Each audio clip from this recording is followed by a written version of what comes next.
अब आते हैं जब वो कॉलेज में थे। जो उनको जो ज्ञान का वो जो घटना हुआ था, इसके संबंध में कुछ। उस समय ओशो हमारी बुआ जी के घर में रहा करते थे जबलपुर में। और एक रात अचानक उनको ऐसा लगा कि जैसे घर कोई कैद खाना जैसा हो, उसमें बंद हूं मैं, बाहर निकलना है। कोई रात का समय था, वो अचानक घर के बाहर निकले। बाहर खुले आकाश के नीचे आकर उनको बहुत अच्छा लगा। ऐसा लगा कि उनकी चेतना खूब विराट बड़ी होती चली जा रही है और आकाश से कम में बात नहीं बनेगी। घर के भीतर घुटा घुटा लग रहा था। तो रात के समय वो बाहर निकल आए और फिर अचानक चलना उन्होंने शुरू कर दिया किसी दिशा में, जैसे कोई अज्ञात शक्ति उन्हें वहां ले जा रही है। इसके पहले की एक हफ्ते की घटना बताता हूं। पिछले एक हफ्ते से उनको कुछ अनइजी लग रहा था कि समथिंग इज हैपनिंग, है ना, जो वश के बाहर है और जिसको समझना मुश्किल है। कोई मिस्टीरियस चीज जैसे पजेस कर रही हो। तो 21 मार्च 1953 के पहले का जो एक सप्ताह है, उस समय उनको कुछ विचित्र लग रहा था। इसके पहले जो साधना कर रहे थे उसमें तो ठीक था, जो अनुभव हो रहे थे। एक हफ्ते से कुछ बहुत अजीब अजीब चीजें हो रही। कुछ अजीब लग रहा, जैसे इतने बड़े हो गए हैं, फैल गए हैं, विराट, समा नहीं रहे हैं, शरीर में भी बंधे बंधे लग रहे हैं। तो 21 मार्च की रात को वो बाहर निकले और उन्होंने चलना शुरू किया। और थोड़ी दूर पर ही भंवरताल उद्यान है, वहां पहुंचे। रात्रि का समय था, गेट तो उसका बंद था। उन्होंने गेट से छलांग लगाई ऊपर से चढ़ के। दिन में भी इस बगीचे में भी अक्सर आते थे, बगीचा उन्हें बहुत प्रिय था। जब बगीचे के भीतर पहुंचे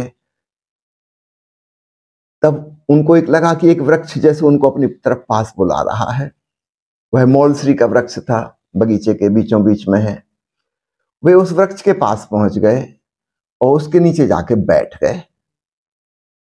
फिर जो हुआ वह अकथनीय है, अवर्णनीय है। उसके नीचे बैठकर वे रिलैक्स होते चले गए, होते चले गए, होते चले गए। और वो जो अजीब अजीब लग रहा था, कुछ घर के भीतर बंद या शरीर के भीतर बंद जैसा संकीर्णता का अनुभव, वो खुलने लगा और एक विराट फैलाव का अनुभव हुआ। जैसे वो अहंकार की कवच कहीं रहती है भीतर, उसके बाहर वह कवच टूटी। जैसे अंडे में से कोई पंछी बाहर निकल आए, जैसे बीज में से कोई अंकुर निकल आए। हम कोई उपमा ही दे सकते हैं, कोई उपमा सही तो नहीं हो सकती। तो something like that, something unknown, जो आज तक नहीं जाना था, वैसा हुआ। महान शांति और महान आनंद से ओतप्रोत एक शून्यता, एक विराट आकाश खुल गया। जैसे सब कुछ प्रकाशित हो गया। जैसे आज तक सब कुछ अंधेरे में था, आज अचानक सब रोशन हो गया।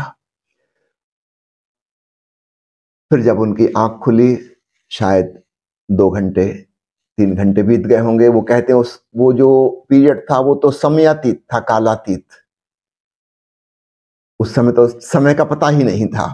लेकिन जब वापस लौटना हुआ, पुनः अपने शरीर का एहसास हुआ, आसपास देखा, तब लगा कि शायद सुबह होने वाली है। 4 साढ़े 4 बज गए हैं। आए थे करीब 2 बजे, 2 ढाई घंटे बीत गए। अनुमान रेट्रोस्पेक्टिवली अनुमान लग सकता है। उस समय वो समय के बाहर थे। वो तो 1 सेकंड जैसा था सब कुछ। फिर कहते हैं उस दिन के बाद मुझे ऐसा लगता है कि I am not in the body, I am hovering around the body. वो जो आत्म अनुभूति है, वो आसपास हूं मैं, एक बादल की तरह मंडरा रहा हूं। पहले ऐसा लगता था कि मैं देह के भीतर हूं, अब एक विदेही अनुभूति, फीलिंग ऑफ बॉडीलेसनेस बनी रहती है। बस साक्षी हूं।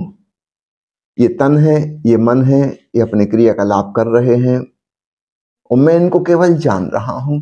वो साक्षी चैतन्य में, उस परम दृष्टा में उसके साथ एकात्म हो गए। तो यह अद्भुत घटना 21 मार्च 1953 की रात को घटी। उस समय उनकी उम्र 21 साल की थी और वे फर्स्ट ईयर में पढ़ा करते थे। अच्छा। The Secrets of Life with Subhas Agam।